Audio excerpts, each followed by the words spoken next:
it's not just exclusively about reading, writing, arithmetic. It's about that too, but it's about also the values, the habits, and the mindsets. You should be just as interested in the latter as the former.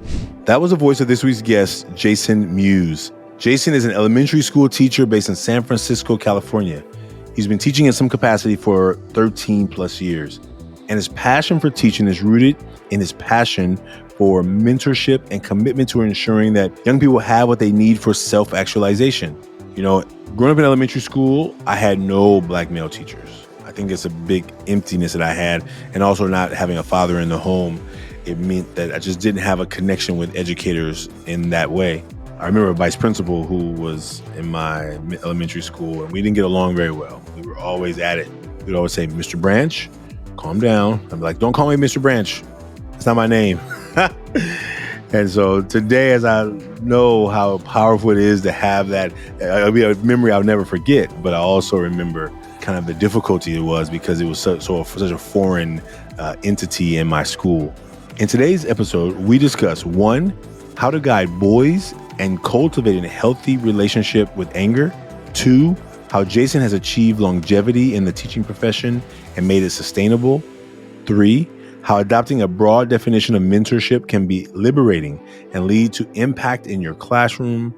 And 4, some encouraging things from male elementary school teachers at the start of this school year. So if you're ready for today's episode, take out your notes and let's start today's show. Welcome back to school, and welcome to the 2025-2026 school year and this season of Unmasking with Male Educators. Please enjoy this back to school series where we'll be talking to students, some of our young men. We'll be talking to educators, men from all over the world, backgrounds and expertise, providing tips and techniques to start the school year. As you know, only 23% of K-12 educators in America are male, and male students face disproportionate levels of discipline on many levels. So let's come together and start the school year off with confidence and effectiveness. We look forward to you being with us this season, and we'll see you soon.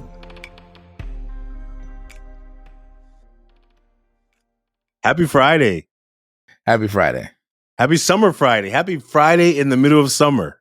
Yeah, those are the best Fridays. Well, brother, welcome Jason Muse to the Unmasking with Male Educators. Thank you for being a part of the podcast. Yeah, man. Thank you for having me. So as customary, I would like you as the guest to introduce yourself. What do you want folks here to know about you before you and I jump into this conversation about masks?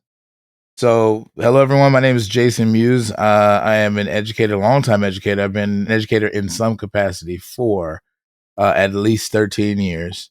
But most recently, I teach elementary school. And so I've been an elementary school teacher, specifically the first grade, for 3 years. And next year will be the start of my 4th year teaching first grade. And I guess the last thing I guess I would want to convey or want everybody to know is like kind of the reason why I do what I do. And I think it's because I've always, from a young age, I've had it instilled in me the value of being in a position of mentorship towards young people, because I had a lot of great mentors myself. And my father actually used to be a youth pastor, so he was in youth ministry. And it's about this ethos of speaking into young people and setting up young people to maximize, their lives. And so that's kind of a big driver for why I do what I do. And I've been teaching at all ages, but most recently I've been teaching like the younger, the real youngsters, the like 6-7-year-olds. So that's kind of me in a nutshell as an educator. Well, that sounds like it requires a lot of patience. You said you taught at all levels, meaning you taught like older in elementary school? Yeah, so I started off in middle school, and then I moved up to teaching high school, and then I moved all the way back down to teaching elementary school, which is very unorthodox. Most teachers don't do that. Most educators don't switch like that, but that was my journey. Right on.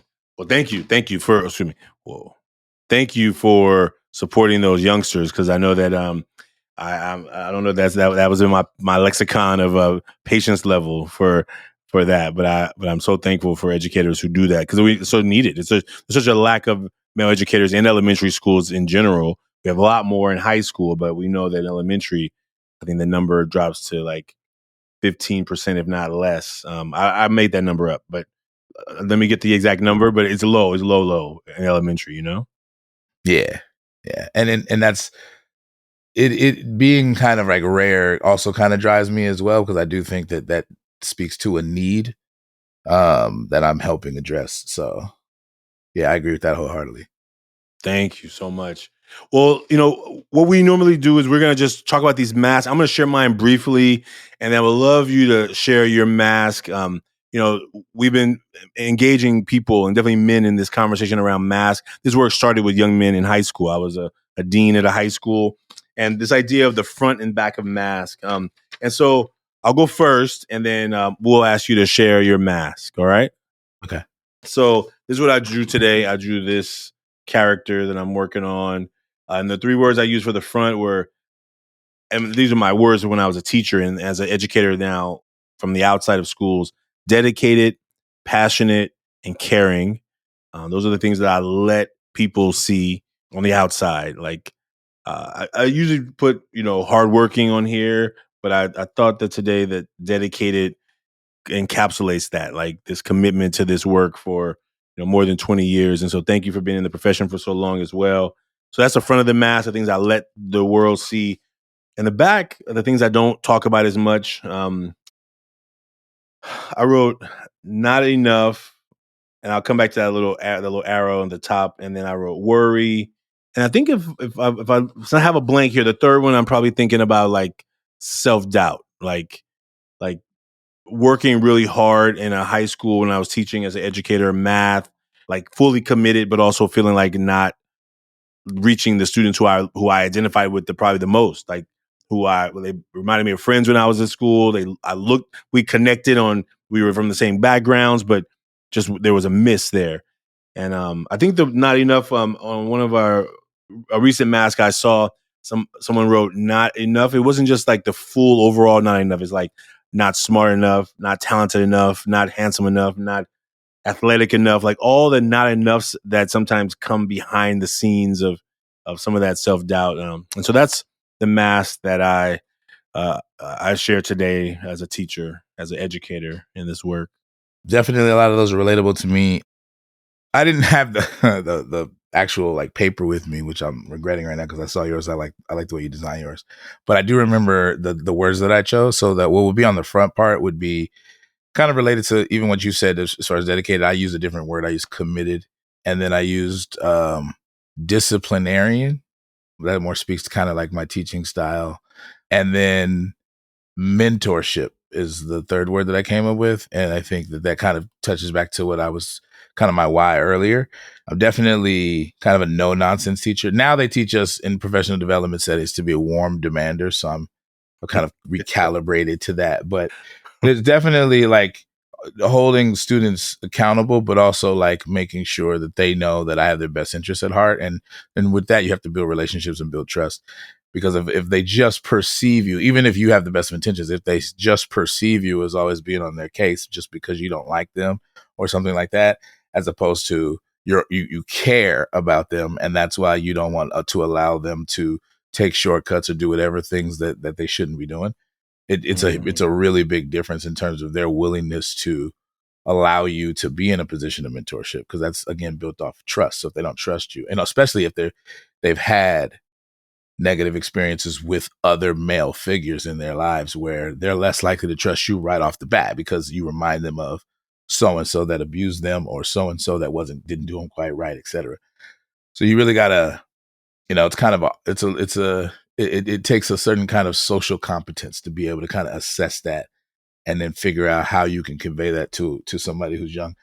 I found that the real youngsters, a lot of times they haven't experienced that kind of trauma yet. Some of them have, but a lot of them maybe not yet, and so they're more willing to trust that you have their best interests at heart, and so that's useful. And a lot of times they'll give you the benefit of the doubt because they're very young, and as long as you make class fun and entertaining, they like you.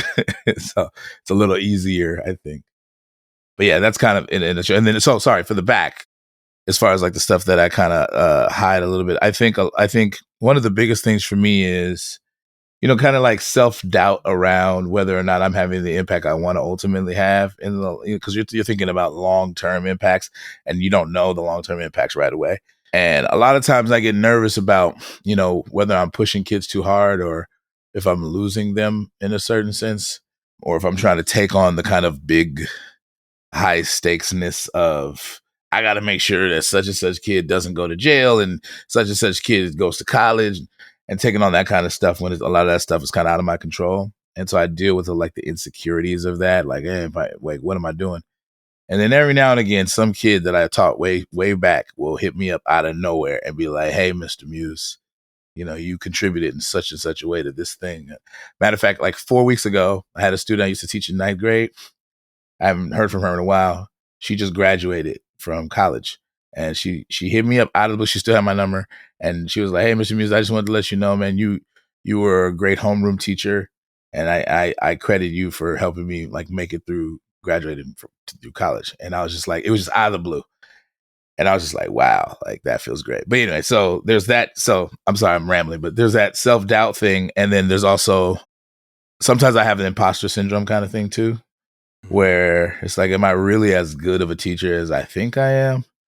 Or, you know what I mean? Like a little, that so it kind of speaks to the self-doubt, but it's more specific to like me and my practice. And so, I mean, how do I boil that down to a word? I guess the word self-doubt hyphenated was what I used. Oh, yeah. I hope that's good enough of a word. And then the last word is, I put uneasiness, but what I was thinking about was uneasiness about whether I want to stay in my current role or advance to more of an administrative role. There's all the economic incentives to do that, but a lot of times I feel like I'm best suited where I am. So I have to keep making sacrifices? So there's an uneasiness about that. So those are the three things that are kind of in the background that a lot of people don't see when I bring myself to work, but they're definitely lingering there. Yeah, thank you for that. Thank you. When you first of all, and I want to honor you for that student who reached out to you, because I just put my hand over my heart just to send some love to your way, brother, because that's so important. I think maybe those were some of the things that probably kept me in it as long as I did, because there were many a days that I'm like, is this working? So I'm glad. And so take that all the time to take in those accolades. And I hope you get even more of those calls in the future, And I think since you're in elementary, like, it's like, what, they're like 7. So 11 years before, the tail of this K-12 education ends, right? So you're almost like, let's Yeah. come on, right? Usually at that age, they'll show up at the elementary school when they're in middle school or high school, Mm. and they'll be like, oh, I remember, whoever if it happened to be me, they'd be like, oh, I remember when you used to teach me in first grade. How these first graders you got doing? Like, that'll be more likely to manifest itself. But yeah, if I teach long enough, yeah, that would be really rewarding to have a first grader go all the way to college and then be like, yeah, I remember you taught me in first grade. That'd be crazy. I might be retired by the time they graduate, but that still would be awesome, though. Well, imagine in the context of this conversation about what you talked about, the uneasiness of like deciding, how long do I stay in here? How long do I move into this next phase?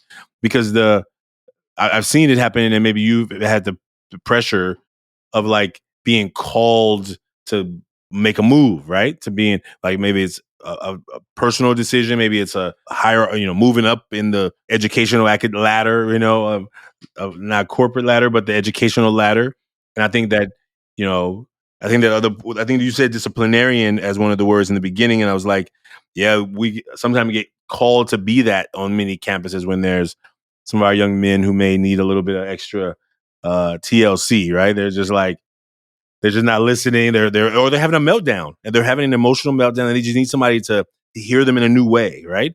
Because I think sometimes we don't get to emote. So when we're emoting, we're expected to emote. When I say we, I've seen boys being expected to emote like how we say girls emote, right? But when he's balling his fists and he's that's emoting.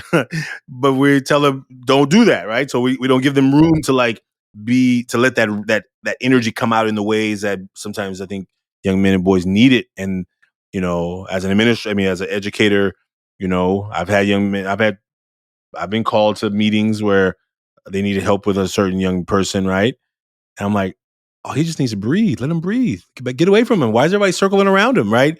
He Yeah. can't, like, you know what I'm saying? Like, and how do you just like give room for emoting that looks different? You know? Yeah, I mean, it's funny you mentioned that. I've kind of gone back and forth with that. I've seen students who they'll manifest their emoting in the form of kind of destroying things around them, and so I go back and forth between interfering with that to protect or avoid the destruction of things, versus giving them the space to express their emotion, because it's not really healthy for them to bottle it up. And so in the moment it's really a hard decision, because it's like they're literally breaking stuff in my classroom or wherever they may be, outside on the blacktop, Mm-hmm. or they're threatening to hit other students. So you got to consider all those things. But I try to tell them, I try to convey the message like, hey, it's okay for you to feel anger. There's nothing wrong with you to feel the way you feel. The thing I'm trying to stop is you breaking stuff. So let's go over here. Let's take this anger out in a different way. Let's go to, and then when you're ready, let's have a conversation. Tell me what you're feeling. And again, it's hard because in the moment it's like, oh, I got to protect stuff and I got to protect students. But at some point there reaches a point where they'll get to the point where they can actually have a conversation or whatever. And honestly, I wish we, like, this is a thought I had. I wish I could just give them some like boxing gloves and a bag and just like, hey, hit this bag as hard as you can for the next 10 minutes. Yeah. Take that anger out in a way that's not destructive, but you Yeah. can still get it out. You know what I'm saying? And it's just a matter, we don't have that. But I think some of these kids would literally take advantage of that. They'd be like, yeah, I'm gonna hit this bag because I'm mad, like, and I want to get that out. You know what I mean? And Yeah. when they're older, when they're in high school, some options you have is sports. So like, I've had kids, like, I'm like, yo, take that anger you feel right now and put it out there on that football field, on that basketball court, and do it in a constructive way where you're not really going to get in trouble, but you can still get that out of you because it's healthy to get that out. Like, but that's not an option all the time in elementary school. But so that's kind of how I've tried to deal with it, is find a constructive outlet for the kids. Yeah. But it's hard because they're feeling it in the moment. They're not trying to delay that for 20, 30 Mm-hmm. minutes. So That's right. it resonated with me a lot, actually. And the little ones, I can only realize I had connection I have is my nephew. Right now, I think he's third grade, and we wrestle a lot. So my sister, she don't get it, right. So I have to be like, going over there, play, going over there, talk to your mama. Like I'm hanging out with my nephew. Get away, right? Because anytime I see him, it's like on site. On site, somebody's getting an elbow. You know what I mean? Yeah. Like that's. But this idea that he doesn't get it. He doesn't. That's not something he does. My sister doesn't wrestle with him. So when I see him, and maybe he wrestles with his dad, but I only know that he and I have this connection that when I see him, it will just be like a look, and it's like somebody's about to get tackled, And it's opportunity. Like, what if you don't have that outlet in a healthy way? Then it all stores. I mean, even in fun ways, it's still getting some of that energy out in a beautiful way. As an educator, like, this is your 14th year. You just finished 13, right? It's one of those things where it's like it's been 15 years since I Okay. started, but 1 year I took off, kind of All thing, if right. that makes sense. Yeah. How, as an educator, maybe like as we think about this episode, we're talking to educators who are coming back to this next school year. Like, what has helped you with your longevity? Because we're hearing from a lot of educators that they're leaving the profession after 3, 4 years. What is it that you do, or what is it that you talk about your why, which I really was powerful, but I want to come back to mentoring in a second. But what are the practices that you do that's let you stay in this challenging profession for so long? Practices. I mean, I think there's the professional development piece. So just getting better at teaching, and taking advantage of any professional development opportunities that I get. That's definitely helps sustain me, because every year it feels like, okay, how can I do it better than the previous year, even if I teach the same subject matter? And I feel like as long as I teach the same thing, I get better every year I teach it, and so that makes the lessons more powerful the better I get. So that kind of willingness to get better, but also like find at the same time I'm getting better, finding ways to inject fun and joy into it, where it's like it's not just enough to teach well in general in terms of the delivery of instruction and making sure that kids get appropriately leveled assignments and grading and stuff, but also like the experience of learning is actually enjoyable. And how do I maximize? Like if I were a student in my own class, what are the kind of things that I think would make learning more enjoyable? And so I've figured out ways to inject, parts of my personality. I've kind of become a new teacher teaching younger kids because it's a little bit easier to entertain them when they're that age and to make them laugh about stuff and just to be silly. And so they're on the carpet, but they're laughing and they're smiling and they're having fun, but they're still learning at the same time. And it helps make things mnemonic so that they're sticky because they remembered how they felt when they learned it. And that's a mnemonic device. And also, like, there's a lot of singing now. I sing now. I didn't really used to sing to high schoolers too much. Like now I'm singing and I feel like one of those characters from like a show like Blue's Clues or something where there's an entertainment element to it and you kind of make everything wondrous. Like do you know what this word means? Like things like that. And so yeah, just interjecting the joy in it, having activities that are engaging, those sustain me because I'm genuinely having fun now teaching. It's not just that the kids are having fun learning. So those are kind of like the two main prongs of sustaining, and then being honest about your own mental and enjoying the breaks. I think the breaks are timed perfectly every year. It's like I'm just getting to the point where I don't want to do this anymore. It's like, all right, here's a break. All right, so I'm cool now. So so taking advantage of your breaks, and sometimes I'll work through the summer, but it's my choice or whatever. But like this year, I'm taking it off, and probably the next couple summers I'll probably work or whatever I'll do. I don't know, but like that decision is something that I definitely take into account. Like, do I feel like doing this through the summer, or do I want to take a couple months off? All three of those things, I think, are the main things that keep me sustained. And a lot of times the summer stuff is a lot easier. So by comparison, it still feels like a break. That's kind of what sustains me. And then above all, I guess I would say my why is what drives me. And that is fundamentally, I still am invested in helping young kids maximize their life prospects, particularly in Black and brown neighborhoods and underserved communities, because I think that they don't typically or statistically get the same opportunities as more kind of affluent areas and the kids that go to those schools. So it's really important to like bring my best self to those environments so that we can make sure that those kids are getting quality education as much as possible. So that's the summary of it all. You mentioned earlier that you, as one of the whys, is around you being also a mentor. Like, where did you said you had some mentoring when you were growing up? What was that like for you? What was because I'm always trying to figure out how we infuse more mentoring in our communities. Because here, I mean, I didn't have one growing up, so as a mentor, I was making it up, like what I was doing, because I never had it. So, what about yourself? What type of mentoring did you have growing up, or did you experience? So growing up, I was very a religious upbringing, Christian, non-denominational. My parents really wanted us to leverage the church to instill senses of values that they thought were conducive to us maximizing ourselves. And I have roots in LA, like in the hood, but like my parents moved when I was very young, moved us to the suburbs away from a lot of the things that they thought could negatively impact us. And so the very communities I serve, because I'm familiar with those things, my parents, and a lot of parents do this, they seek to move their children away from any of those possible distractions, or my parents used to call them traps. And so we were going to church all the time. And then my dad got involved in youth ministry. So during the week, we would go to youth ministry sessions. And there was a program that was done by Al and Hattie Hollingsworth. There were these wealthy Black married couple who started, I guess, I would assume it was a nonprofit organization that was based on mentoring youth. And it was a youth ministry, but it was called BOSS as an acronym for Building on Spiritual Substance. Nice. That's what BOSS stood for.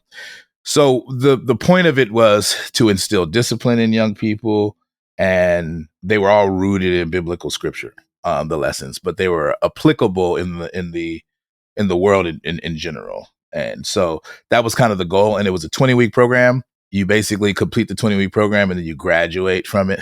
And then That was phase one. Phase two actually was about instilling entrepreneurship values into kids and trying to get them to think about starting their own businesses and things like that.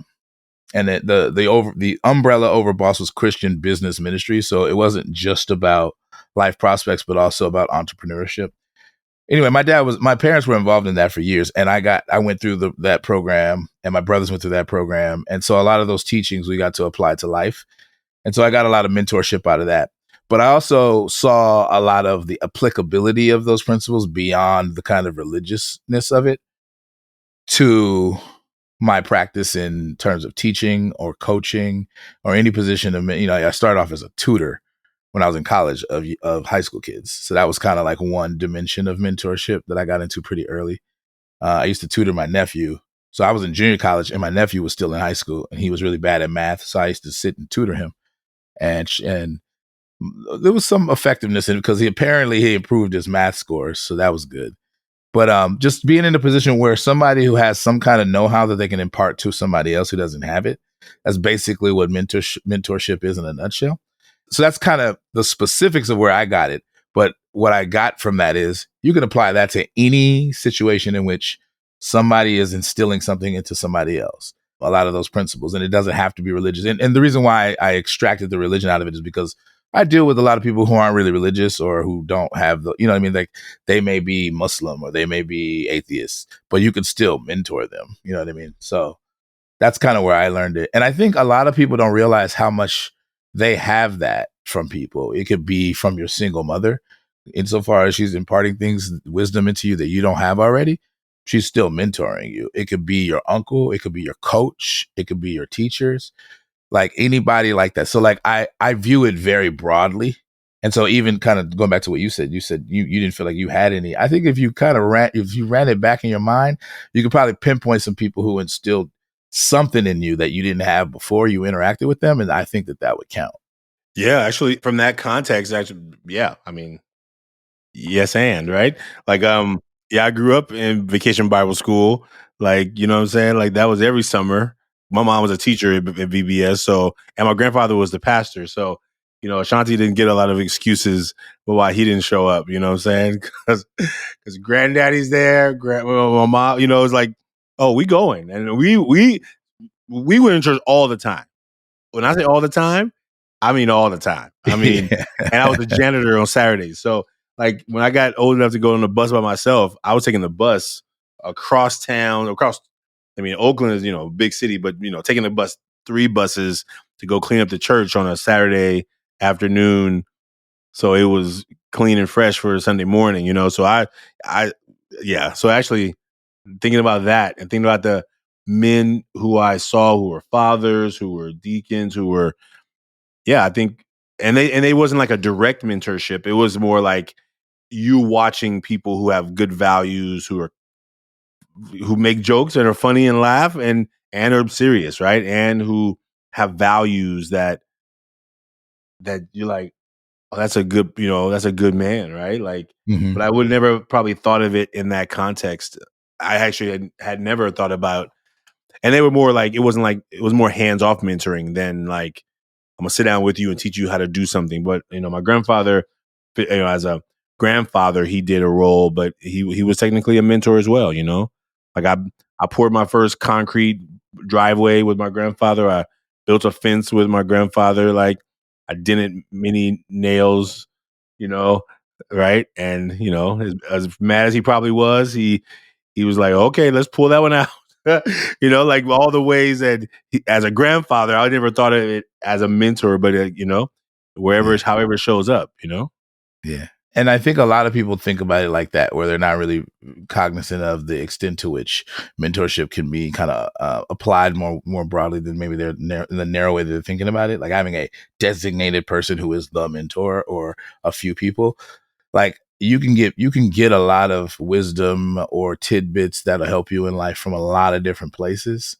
And then if you start mentally tracking, like, where did I learn this philosophy, or where did I learn this mindset, or where did I learn these habits? And you'll start realizing, like, I learned it from a lot of different places and a lot of different people.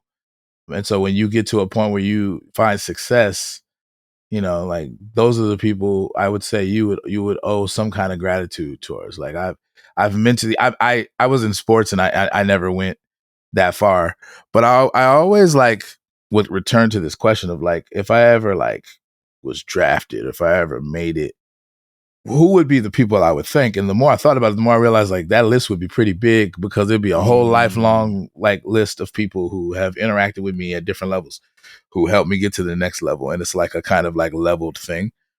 And so when you have like these, you see people accepting their Heisman Awards, or you see people accepting their MVPs, and they're thanking this and that person, and it's like, yeah, there's a lot of people who helped you get there, man. And that's not a play thing. Like some people helped you more than others, but they all contributed in a impactful way where now look at you, you're like at the pinnacle of success in some way. Like, what I mean? I just watched Shea Gilgeous-Alexander win a championship, and I think he won finals MVP. And that was kind of a recent example of like, man, how many people coached him before he got to where he got right now? Like, how many people had him up in the gym working on his skills?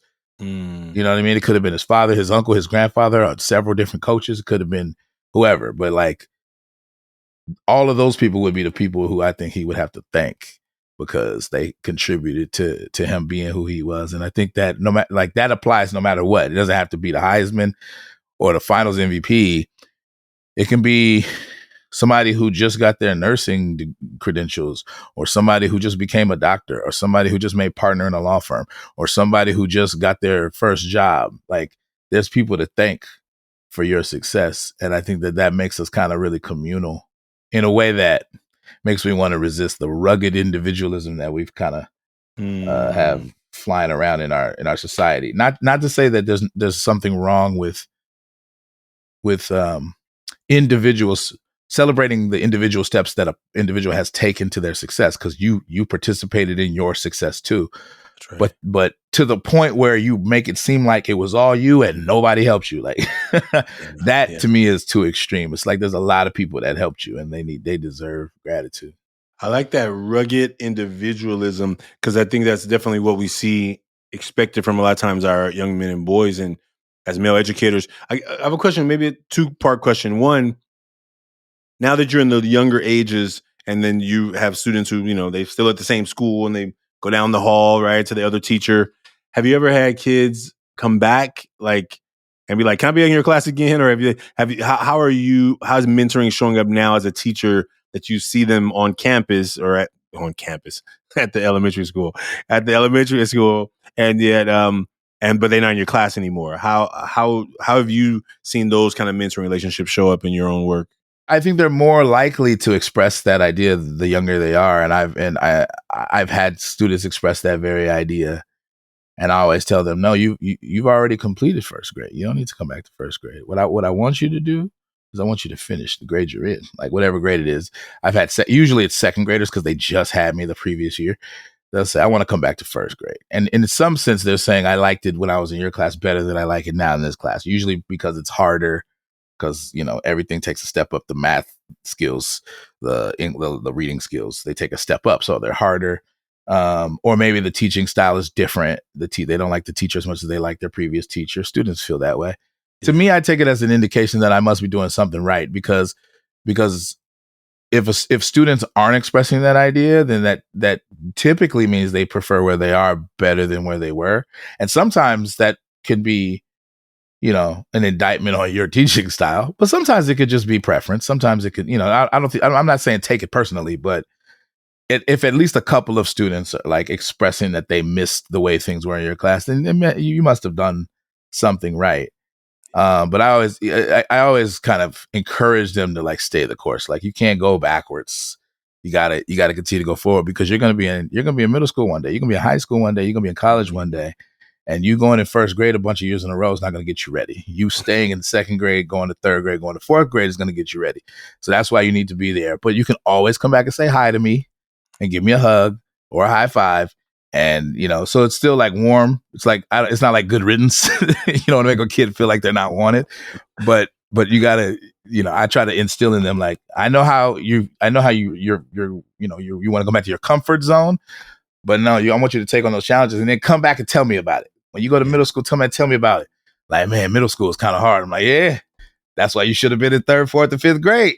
That's why, like, you know what I mean? So yeah, that's how I view it. And again, it is like kind of humbling and like warm to have a student express that. I can give you several examples, but I don't want to ramble too much. But yeah, it's I try to maximize that. You know what I mean? Like teach in such a way where a lot of kids feel that way. Thank you for that. I'm grateful. Like I think as elementary, I've done some work in elementary schools. Like they've brought us in to do workshops, and I know that that age requires a lot of patience and energy. And as you think about like coming back in the fall, and maybe new teachers are starting at your school, is there maybe there's a man out there who's like been thinking about becoming a teacher, but he's like holding on. He's like, yeah, I don't know. Like, what words of encouragement or what words of advice do you give people who may, even just friends you may just have around town, like when they're thinking about joining the profession? How do you hold that profession, but also that encouragement for others to consider it? Yeah. Well, I mean, I would start with the need. I do think that lower elementary schools need male figures generally, and Black male figures in particular, particularly in schools that are primarily Black and brown. They need to see that. And I think they need the mentorship that Black male teachers are typically uniquely positioned to give, because we have certain norms.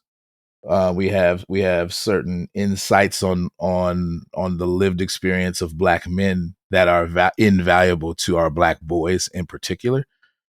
And we have a unique ability to enable our Black boys to see themselves in the curriculum that we teach.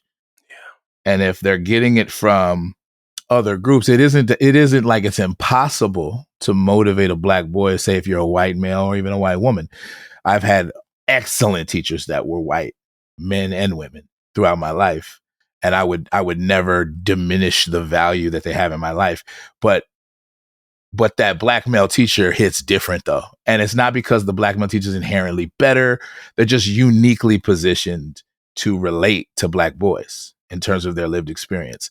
And Black boys are effectively deprived of the opportunity to get that mentorship from somebody who's so uniquely positioned. And that's how I would explain it. You know, because there's a controversy around identity politics, and I understand the controversy, but I'm trying to be very clear about the messaging that I would instill. So I would encourage them, like, you have the ability to fill a need. And then at the same time, I would be honest with them, and I would warn them, and I would say, but you're going to have your patience tested, and you're going to have to challenge a lot of things about yourself, because we also, as Black men, have some unique, let's say, self-reflection about what it means to be Black men. What exactly does that mean? What exactly does that entail? That we all go through ourselves, and you're going to be dealing with that while you're trying to mentor other people. And you don't want to instill the wrong things into young people, right? Things you may be struggling with as a Black man, because we're uniquely situated where we deal with a lot of that stuff in our communities and whatnot. You know, and I can get real controversial, but to give some examples, like how does a heterosexual Black male mentor like gay youth? Controversial. Yeah. That's something I had to question myself about, because I got a whole bunch of precepts and things like that come from my upbringing, and I don't want to put myself in a position where I can't mentor somebody because of that. Okay, cool. How does a very a Black male with a very religious upbringing mentor a young atheist or a young person that doesn't really have those religious beliefs, etc.? How does a young Black man who comes from an affluent background mentor young Black boys who come from nothing? You know what I mean? From the bottom.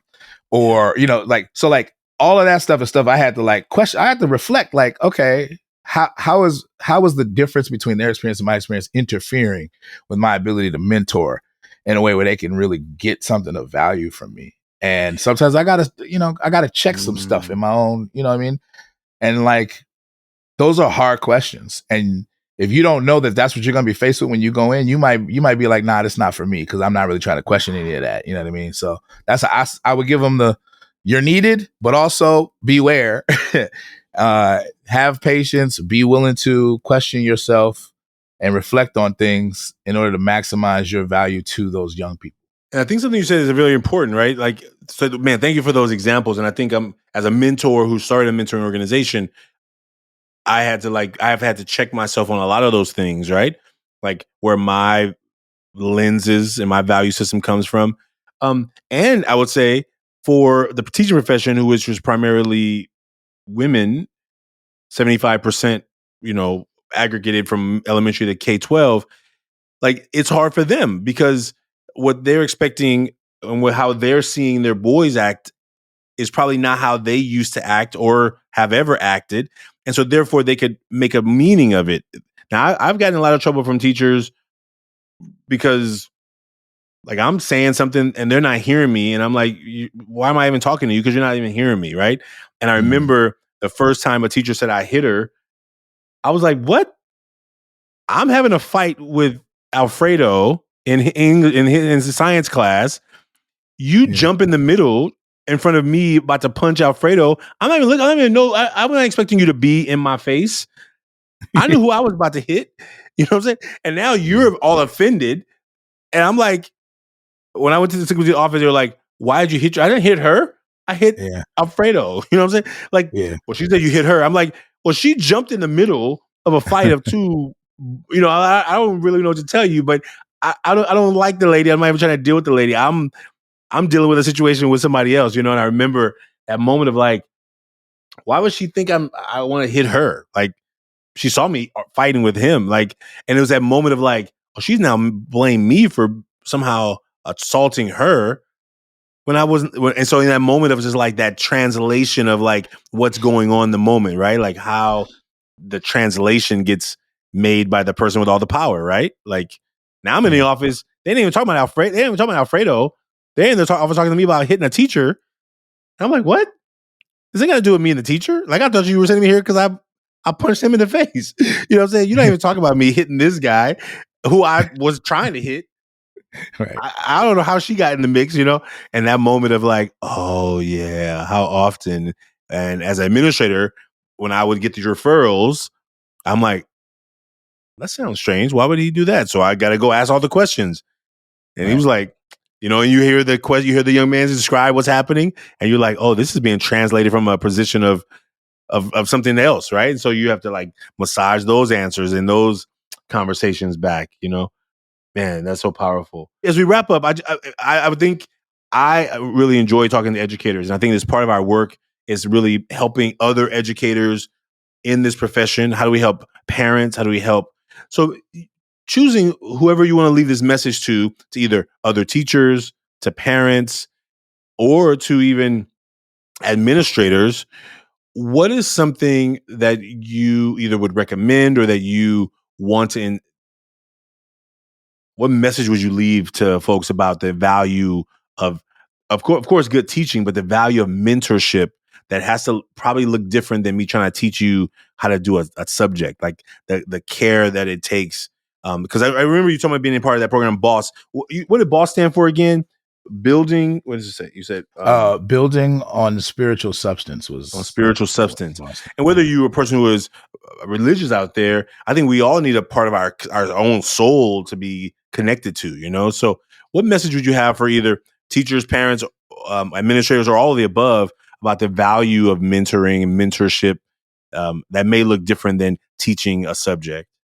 I mean, I guess I'd probably give a message to the all of the above, like a general audience, that I think that a lot of people understand on some level the value of education writ large, but I actually think that the value of mentorship is often undervalued, and teachers are uniquely positioned, educators are uniquely positioned.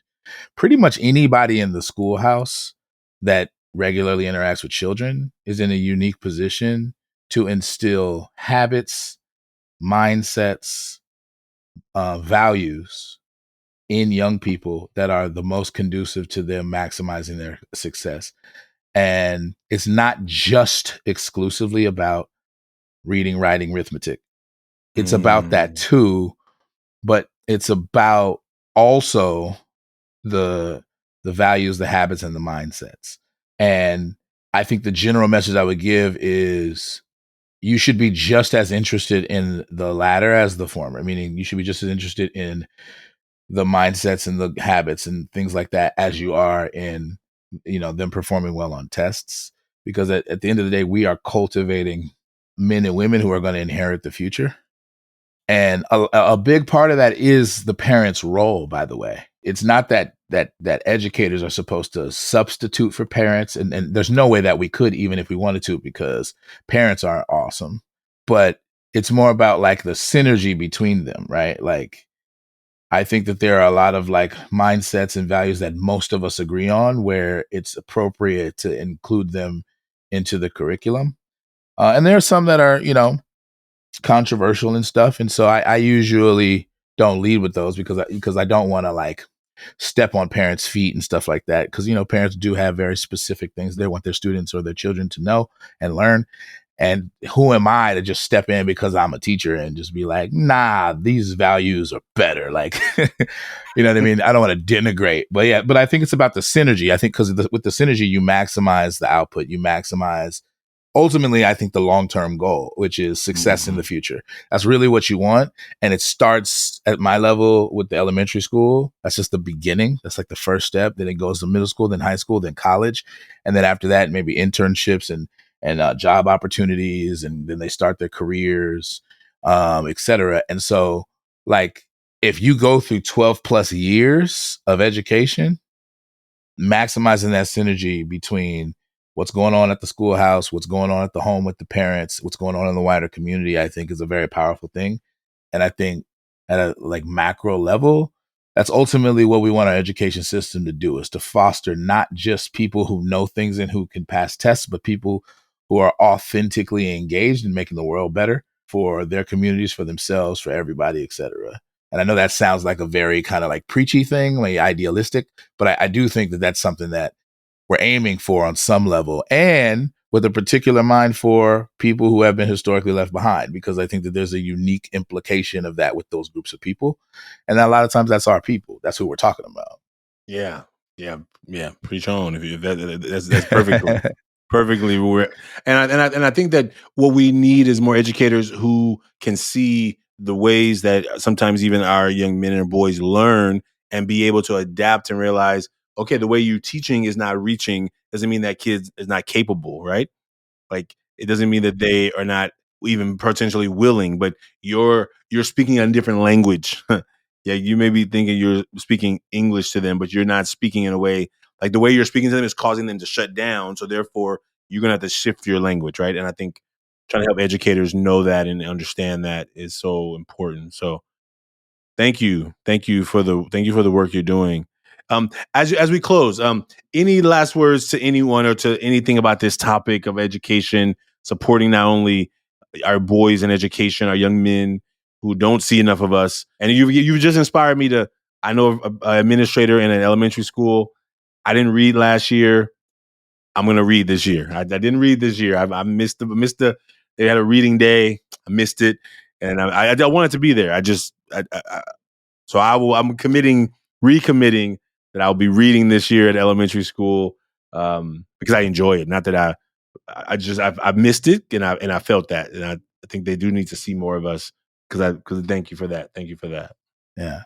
Well, I mean, just if you ask for like one last thing, I would say maybe aiming at educators or prospective educators, stay rooted in the why, because I mean, fundamentally, your role as an educator, you're performing a public service in educating people, particularly if you're a public school teacher. Um, and there are, if I can call them, social justice implications for that. But just stay rooted in your why, man, because I feel like that's how you get the most bang for your buck, is like when you're really passionate about what you do, no matter what it is. That I think maximizes whatever gains that are possible to be gained by your students. And like I think that can sustain you. You know what I mean? And again, maximize progress. So just stay rooted in your why would be the last thing I would say to the educators or prospective educators. Jason, you didn't say it, Mr. Muse. Thank you. Folks, stay rooted in your why. So whether you're an educator or whether you're an administrator, whether you're a parent, whether you're a coach, whether you're a counselor, whatever the role you play in education, whatever brought you to this conversation with Jason and myself today, talking about these masks, but also talking about the bigger part of education, please stay rooted in your why. And when the why doesn't make any more sense, I invite you to gladly bow out and go do something that would make you more fulfilled, because we need more people in education who want to be in those places, in those doors, in those buildings. And our kids need that too. So all that being said, I'm not preaching either, but I'm naming the facts of what we need in education is more people who want to be in those doors. And Jason, thank you for being in those doors. Thank you. Appreciate it, man. Thank you for having me. Well, Jason and I, we share our masks here publicly. You don't have to share your mask publicly. You can share your mask anonymously at millionmask.org. Thank you for being a part of the show. Tell somebody about it. Tell an educator about this episode. And we look forward to seeing you all again soon. Take care. Be well. Do your homework. Peace.